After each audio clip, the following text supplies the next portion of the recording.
And we are live. Good morning, everyone. Welcome to A Bookish Moment. I'm Sarah Burr. And I am JC Kenny. Happy Friday, everybody. And we have a literal ray of sunshine in hanging out with us today. So, Sarah, I think it's time to get bookish morning style. Yes, I hope people have their coffee, or if you're listening to us on your commute, we're thrilled that you were able to tune in and join us live. We've got Mizan, we've got Claudia, we've got Farmhouse Reader wishing everyone good morning. Happy Friday. Happy birthday to JC. We've got a lot to celebrate today. A dear friend of our bookish endeavors is here today. Leah Dobrinska, thank you so much for joining us. We're so thrilled to have you back to be able to chat about the latest installment in your Fall in Love series and some exciting developments that are happening for the series in general. So welcome to the show. Thank you so much for having me back. It is lovely to spend the morning with you both. And I've been telling everyone about this for ever since I read it, but I am so excited to chat about X's Don't, which is book 3 in the Fall in Love series. I have read every single one of these books. I absolutely love them. For people who may not be familiar with the series or haven't been introduced yet, could you share a little bit about yourself and about the Casper sisters?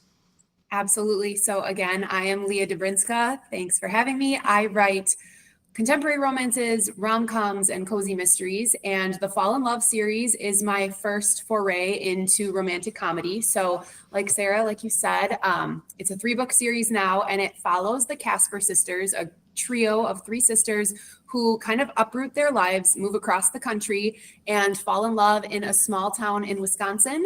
Cashmere Cove is the name of the fictional town, which I based very closely off of the area of Door County in Wisconsin. So that's the peninsula of the state of Wisconsin. And I have just had a blast exploring these characters, these sisters, especially their relationship with each other as they all find love in their new hometown. Oh, the name Cashmere Cove just wraps me up in warm fuzzies. If you need to have a feel-good day, read these books because they will just brighten your life. They'll make you laugh out loud. Just love them so much. We've got folks also in the chat saying happy birthday to JC. Farmhouse Reader is also saying that got your new book in the mail yesterday, JC. So looking forward to reading it. Sweet. So Panic in the Panhandle, fabulous. And so Reads a Lot again saying good morning and happy birthday. Leah, let's talk about Rose and Anton. Rose is Rose Casper. She is our 3rd sister that we get to meet in X's Don't. She is such an interesting character because in book 1 and 2, she is there for her sisters, but she kind of has this kind of wallflower essence to her. You know, she's very good at being in the background. And in book 3, we find out why. So would you like to kind of tease for our viewers Rose's background and how she is connected to Anton? Absolutely. So yes, Rose has been a member of this series, obviously, since the beginning. Interestingly enough, she's one of the first 2 to move to Cashmere Cove. So we get to see her in both books 1 and 2, but she does sort of hang in the background. And as I was thinking about how I was going to write the back cover copy for X's Don't, I was considering how I would describe Rose. And I sort of landed on the fact that she kind of uses self-deprecation and deflection in order to stay in the background. So she doesn't want to draw attention to herself, but she wants to be there to support her sisters. In books 1 and 2, you kind of hear about how she doesn't really hold a consistent job. She bounces around. Poppy, her older sister, mentions how she's had a ton of different careers. She's worked overseas. She's been a professional football cheerleader. She's worked in a lot of different places. So I kind of was laying the groundwork for Rose from the beginning of the series, and then was really excited to explore her backstory in X's Don't, so much so that I actually wrote half of the book with flashback scenes. So the first half of the book, we get scenes that bounce back to Rose about 5 years ago. So we get a little bit of her history, and we find out that she's been living kind of a double life, at least where her sisters are concerned. So she's been working all of these odd jobs sort of as a front to cover for the fact that she's actually kind of an undercover security specialist who spoiler alert. Spoiler alert, yes. It is in the back cover copy, so not too much of a spoiler alert, but for folks who have read the full series, when they got to that point, the epilogue in the second book, and they found this out about Rose, they were like, what? This is crazy. So that was a fun thing that I've been planning from the beginning, that it was exciting to finally reveal about her. So she was connected to Anton 5 years ago. So Anton is the main male character in X's Don't. And through those flashback scenes, we see where they were and then where they are now, which is X's, obviously, as the title tells us.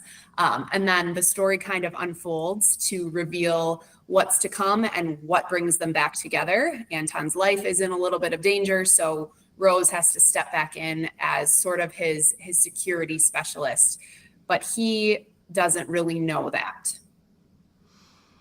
Yes, done. And the one thing that I love so much, and maybe it's a me thing, but you're very, at least like in your marketing of these books, you're very upfront about kind of what our characters are going to be dealing with. Mm-hmm. So and that's like another layer of like warm, cozy comfort. That's like, okay, like we have, all of this tension, but we also know that like, this is a rom-com. We're going to get our happily ever after.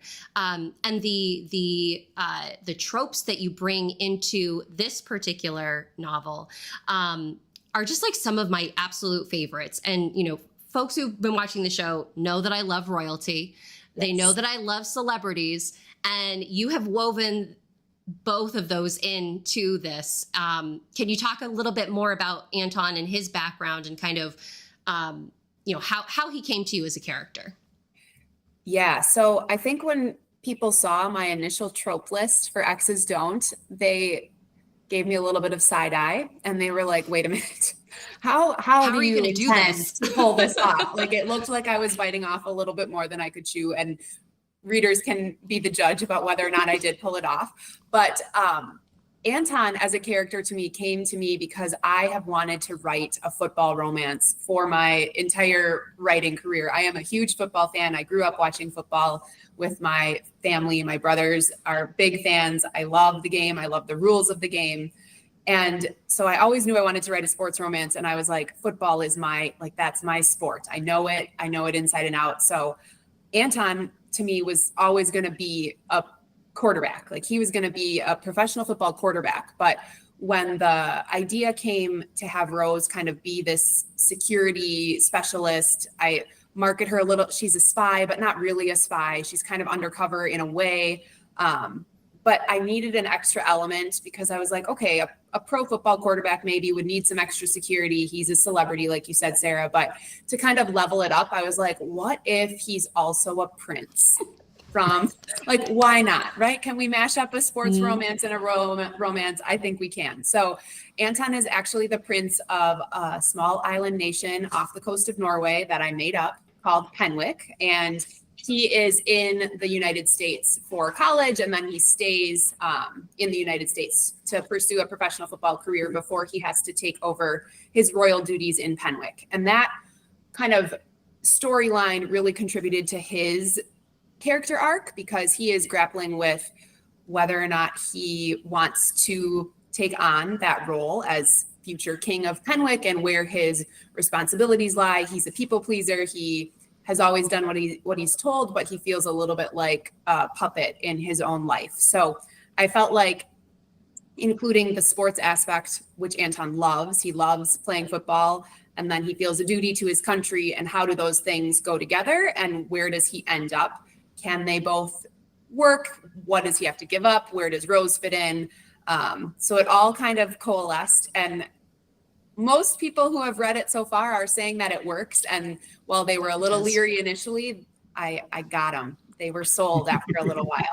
I will fully admit that when I saw the list, I was like, how is she going to do this? Yeah. But like, again, like you did it. And for folks that, are very like steeped into kind of today's pop culture, and Leah, we've talked about this before. It just gave me the book, The Royal We vibes meets Travis Kelce and Taylor Swift. Like, it was like this perfect like mashup of like everything that I just am currently fawning over.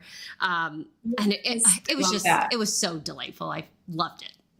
That is such a like high honor to be compared. The Royal We, I feel like, is one of the first books that I thoroughly binged. Like, I remember making spaghetti sauce as I was like reading that book because I couldn't put it down. So thank you for the comparison. That's very kind. So one of the things that I want to ask, in terms of, this is the Fall in Love series, and you've hinted at it a little bit, Leah, but, we don't even get to Rose's story until the third book, but you've mentioned that she's a character in the first, and the second. Can you talk about the process or what all you had to do? Maybe some of the challenges and the fun things about planning out a series like this, because obviously you didn't just go from one to one to one. There had to be a lot of work beforehand, I would imagine. Yeah, there was definitely some world building that happened in the initial planning stages before I wrote Friends Don't, which is the first book in the series. I kind of had a rough sketch in my head and in a notebook about what did I want for each of these sisters and kind of what their backstory was going to be, so that even if I didn't know exactly where they were going to end up, I knew where they started and I could weave some of that information into the first and second book in the series, in Rose's case, so that when we got to her in the third book, hopefully readers who had been following the series felt like they knew enough about her to be invested in wanting to learn more, and so that I was setting myself up to be able to have a compelling story with the third book. So I love writing series because we do get to know the people, the places where we're spending our time, and hopefully that just makes the books feel even more like a warm hug when readers come to them or come back to them. But it definitely takes some planning on the front end to pull it off. And I will admit, sometimes I just get lucky. And I think I had the bit about Rose being a cheerleader in my first book before I kind of had worked that plot point out. Oh. And when I worked that out in the third book, I was like, oh, okay. I actually, I dropped a little breadcrumb about this in the first book and I didn't even know I was doing it. So I have gotten lucky a couple times, but I do try to plan it to save myself the hair pulling out on the back end. I vividly remember finishing Friends Don't, and before reading kind of the bonus chapter that you have at the end, which we can kind of talk about how I think that that's like also a brilliant way to continue the reader's interest in what's going on in Cashmere Cove. But as I was finishing Friends Don't, I was like, I need Rose's story to be next. Yeah. Because I loved her so much. And I thought this girl deserves a happily ever after too. Mm-hmm. And so when we have Magnolia introduced and her story, I was like, I have to wait for Rose. But I mean, Magnolia's is, I love her and Colin together. So I was just like, I was totally on board. But I do remember being like, I need to know Rose's story in book one. And speaking of book one, you have some exciting news on that front that I hope you would love to share with our viewers. I would love to share. It has been a big week. I was telling Sarah and JC off the air, I had planned the X's Don't release for October 8th several months ago, 5 months ago. And it was going to be October 8th. And I was very excited for release day. And then more recently, I got word from my audiobook publishing company that they were releasing the Friends Don't audiobook. And the release date was October 8th. So the first book in the Fall in Love series, Friends Don't, came out in audio on the same day that X's Don't released in ebook, paperback, and on Kindle Unlimited. So it was kind of like a double book release day for me, all for the same series. And it really worked out so well because I feel like Friends Don't is kind of like the origin story. It's where it all begins. And you do get to meet Rose in such a kind of cool way through Poppy and Mac's story and Friends Don't. She's the fun little sister sidekick in that one. So I hope folks get a chance to listen to Friends Don't, whether they have read it already or if it's their intro to the series now. It to date is the book that was the easiest for me to write. The story just poured out of me. I had no intention of writing it, but the idea would not leave me alone. And I just finally gave in and wrote that book. And it still to this day, it's the easiest book I have ever written. Those characters just kind of leapt off of the page onto the page. I don't know how you would say it, but I had a lot of fun writing that book, and getting to experience it in audio is like getting to experience it again for the first time, because the narrating duo just did a spectacular job. And listening to those files when the audiobook producer sent them to me, I couldn't believe it. I was laughing out loud. It was like I was getting to experience the book as a new reader. So it's a really, really special production of that story. And I'm thrilled that folks can listen to it now. That's so cool. I love it. And I know that there's like a fun origin story about those narrators. Yes. If you'd like to share that. Yeah, absolutely. So when we got the audiobook deal for Friends Don't and Enemies Don't, I asked my agent if we could try to write it into the contract that I would get some say in who got to voice these characters. And sometimes you do, and sometimes you don't. So I just thought, let's just ask for it. The worst that can happen is they say no, but they were really willing to work with me. So they asked me, I had a huge questionnaire to fill out about my hopes for this book and what I liked, what I didn't like. And one of the questions was like, what style voice do you like? If you have actors and actresses that you can share, feel free to fill that in. So I'm like, I'm going to shoot my shot here. And I literally wrote down like, this is my top audiobook. Like, this is the narrator I would love. Like, I love her work. And this is another, I was like, these are the names. And I did it for both my male narrators and my female narrators, and sent that questionnaire back to the audiobook producer. And I think it was within 24 hours, they had responded to me through my agent and said, okay, well, this person both of these people are available. Do we have the author's permission to sign them onto this project? And I don't think I have ever written an email response faster. I was like, yes, please, yes. So Talon David is the female narrator, and I think she's the narrator who made me believe in audiobooks. I heard her narrate a book, Meet Me in the Margins by Melissa Ferguson, and I was like, I can get behind audiobooks now. Like I get the hype, and I just have wanted to work with her ever since. I actually reached out to her with my Mapleton novels, the first books that I wrote. And just like, she was so kind, because I am a brand new author. I had no idea. I was just trying to gather some information, and she told me about what she does and her rates. And at that point I was like, I love you. I want to work with you, but I can't afford to pay you what you're worth, but maybe someday. And then someday happened. So I'm so grateful that we got to team up on this project, and that she was able to lend her talent, and the male narrator is spectacular as well. So it just all really came together. Dreams come true. Yes, for sure. We've got Mizan commenting in the chat, Leah. She's mentioned that she only read hockey romances so far, but can't wait to read a different kind of sports romance. And also she congratulates you on 2 releases this week.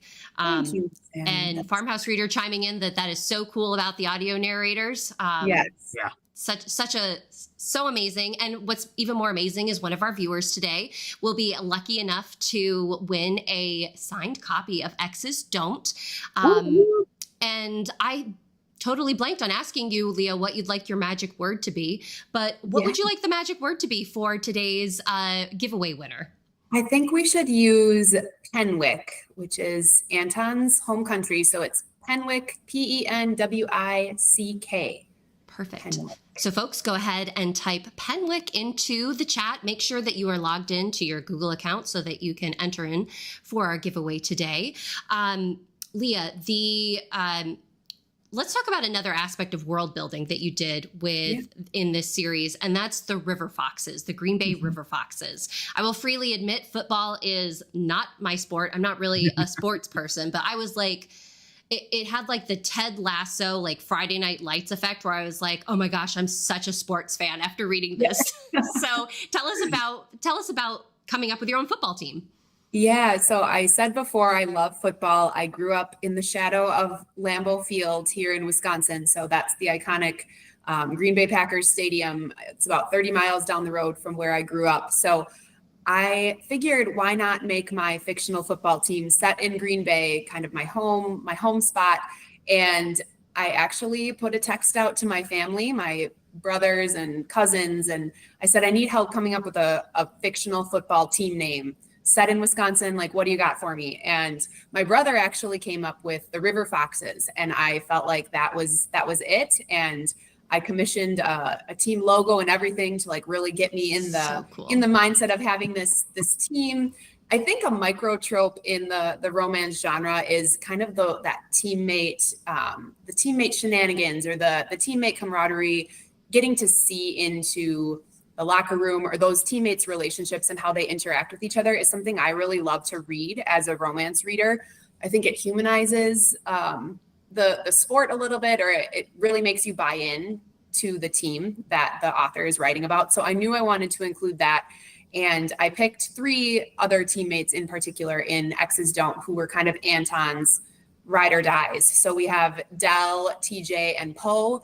And they are his crew. They're all on the offense with him, and they have their guys' night and their teammate talks in different parts of the story. And we get to see how Rose interacts with them as well. So I had a great time building out those characters. I have big plans for them in the future, and I'm excited to see some early reviewers asking about that and whether or not those characters will get their story. And I have every intention of giving all of those guys a happily ever after, because I really fell in love with the process of kind of creating that team, that core group. And I'm excited to write their stories. I'm excited to hear that people are into football romance. Hockey is really having its moment right now, which I think is great. Love a good hockey romance. But I was like, I'm a football girl. I'm just going to write. I'm going to write what I know. And hopefully people will come along for the ride. So, speaking of, these new characters you brought into book 3, and planning on hopefully having an opportunity to tell their happily ever afters. One of the things about romance is the stories. It's not about the ending. It's about the journey. Could you, kind of like, Sarah and I writing our cozy mysteries, we that's the deal we have with our readers. We know the bad guy is going to get caught. Yeah. And so just kind of find out how. Could you talk a little bit about, your take on, writing, your wonderful stories, and how you are able to focus on it's the journey, not the destination? Yeah, absolutely. So obviously you alluded to it before, Jim, when you were saying we all know it's a happily ever after, right? It's not a romance unless it's a happily ever after. So we know the ending, and that's not the point. It's not that it's predictable. Like, we're not giving people a predictable story. We're giving people the gift of anticipating the ending. Like, how are we going to get there? What does that journey look like? And I think that there is a lot of hope that can be shared in romance novels, and they do something for people's spirit. They provide both an escape, kind of a soft place to land. And I think there's a lot of beauty in that. I don't think there's anything to be ashamed of for liking the fact that you're going to get a happy ending and being along for that ride and that anticipation and excitement and kind of the joy that comes from getting to that end point. And it's how you get there that really matters. So there's actually a great scene in X's Don't. It's my favorite chapter. Chapter 26 is the book club chapter, and they read their book club is reading a romance novel. And Rose has some really good things to say about romance novels and the how valid they are. So I hope everybody gets a chance to read that, because I really poured some of my heart into that chapter, just about my feelings about romances and where their place is in the greater literature world. Love it. And we have Claudia chiming in saying that the hearkening back to our discussion about Anton's teammates, saying that the teammates were so funny. And then Sir Reads a Lot has hockey. The metaphors could be endless, like a slap shot to the heart. Yeah. That's a good one. With some accompanied by some great emojis. So, and Claudia actually brings up a good point for me, because one of the things that what I love about all of your books, Leah, is that your male characters are so endearing and so vulnerable and so just lovable human beings. And I, in a world where sometimes we don't see the best in people, it's really nice to have these moments with them, and their guys' night, which is very, very wholesome and cute. What's your process for getting into the male psyche? Yeah, it's tough because obviously that's not first person for me. Yeah. But There's not much inside. I can guarantee you that. No, don't sell yourself short, JC. I really like writing male characters. For this book, I was like, okay, I gave my cover designer the inspiration for Anton's physical look was quarterback Joe Burrow. He plays for the Cincinnati Bengals. So if you're familiar with him, you might see a resemblance between Anton and Joe, because that was the inspo picture. And I was kind of joking with my husband. I was like, well, if Joe Burrow is the inspo for Anton's looks, like, you are the inspiration for like the good stuff, right? And I feel like I am really blessed, really fortunate to be surrounded by a lot of really good men in my life. I have brothers, my husband, obviously, I have my cousins, a lot of really good guy friends who just like prove that there are good men in the world. And I think that there are, and we can believe in that. And it's an honor to be able to show that through my stories. So I'm glad to hear that it's landing. And it's fun to explore because you get to write different men, right? Mac is very different in the first book, kind of like your stoic, not super emotional guy on the outside. And then getting to write more of like a cinnamon roll character in Anton, where he's just like really all in, really supportive, really sweet. And then in the second book, Colin was more of like the golden retriever puppy dog, kind of like life of the party. So I try to explore different things and write different characters who I hope read as true in real life, but just kind of shining a light on good guys. Well, you do. You do a fabulous job. And you're right. There are a lot of good men in the world, yes. JC being one of them. And again, like, just thank you so much for sharing these wonderful characters with us. In the final minutes that we have together, because of course our moments always fly by, can you share what is happening next in the world of Cashmere Cove, if anything? Absolutely. So I do like to include epilogues in each of these stories, which give readers a taste for what is to come. So you will read in the epilogue of X's Don't, the character whose story is next. We are staying in Cashmere Cove for one more book, even though there are only 3 sisters. Somebody needed a redemption story, and that someone is Holland. So if you recall from book 1, Holland is Mac's brother, and we meet him as he is the initial love interest of Poppy. So they obviously don't end up together, but I always knew Holland was going to have his day. He was going to get his moment, and that is coming in book 4. So we'll stay in Cashmere Cove for Holland's story, and then hopefully pivoting to a little bit of a spinoff with the River Fox's teammates and Dell and Poe and TJ finding their happily ever afters. So I am booked for a while. I've got a lot to write, and I'm really excited about it. It is going to be a lot of fun too. Excellent. Yeah. Couldn't have better news. Yeah. Thank you so much for reading. Yes, that's the way to start off the weekend right there, folks. Yes. We need as much positivity as we can get, Leah. So thank you for all of this. Thank you. As we are tallying who our winner of your giveaway is, would you like to share how folks can stay connected with you, a little bit about your newsletter, any appearances that you have that you want us to make sure that people are aware of? Absolutely. So you can find my newsletter on my website, leahdobrinska.com/newsletter. I really try to only email once a month. So my newsletter comes out at the end of the month, and I give a writing update, a reading update. I share the books that I'm reading, and then just some other monthly favorites. So I'd love for you to join the newsletter community. They get all of the fun stuff first. If you do sign up for my newsletter right now, you're going to get 5+ bonus scenes from X's Don't, because I really overdrafted this book and had a lot of extra fun content that I packaged up for newsletter subscribers. So if you subscribe, you'll get a link to download those scenes, which is a lot of fun. And I'd love to have you. I'm also pretty active on Instagram. You can follow me at What Leah Wrote, or on Facebook at facebook.com/What Leah Wrote. Fabulous. And I have the bonus scenes queued up, ready to go. I need them. I'm so ready. Yes, it's fun to stay in the world for sure. And as someone who is a newsletter subscriber, I love Leah's newsletters. Like they're always a good read. And that's, I think, from me, it takes me a lot to get into a newsletter. So I'm like, they're fabulous. Thank you. For our giveaway winner today, for the fabulous giveaway that you have offered, our winner of a signed copy of X's Don't is Miss Mizan. Mizan, congratulations. Hi, great, Mizan. Mizan, if you can email your mailing address and just kick it to the top of my inbox, I would greatly appreciate it. I will forward it on to Leah as soon as possible.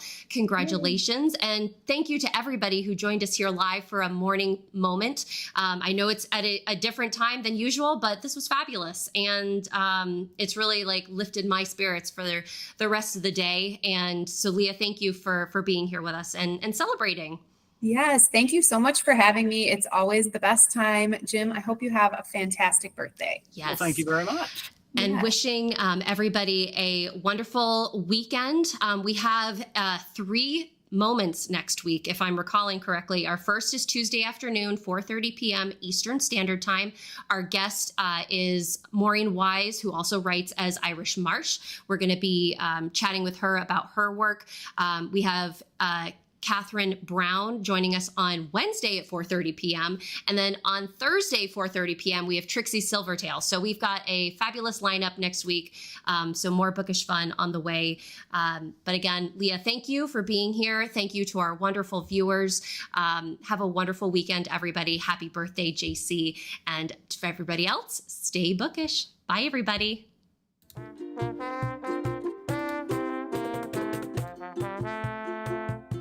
Thank you.